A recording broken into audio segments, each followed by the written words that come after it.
Next, easily we can extend the idea of share between two persons to three persons. Again, I'll explain you this with an example. A sum P dollars is shared between three persons, Ali, Hussein and Azad, in a ratio M is to N is to Q.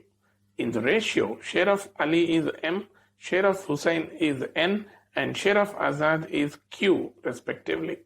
Just like in the case of two persons, here also we can represent total sum P dollars as M plus N plus Q, from which a fraction is to be obtained.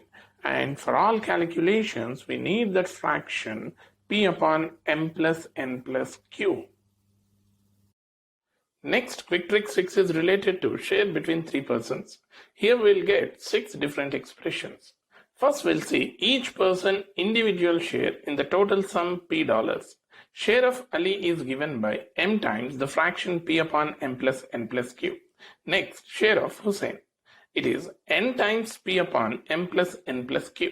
Likewise, share of Azad is given by Q times P upon M plus N plus Q. Similarly, the difference of shares between any two persons can also be given here. For example, the difference of shares between Ali and Hussein is M minus N in the ratio, and its corresponding expression is M minus N times P upon M plus N plus Q.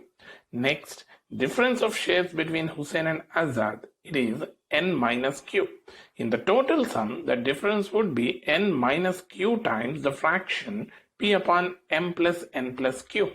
Likewise, the difference between Ali and Azad shares is given by M minus Q in the ratio, and its corresponding expression would be M minus Q times the fraction P upon M plus N plus Q.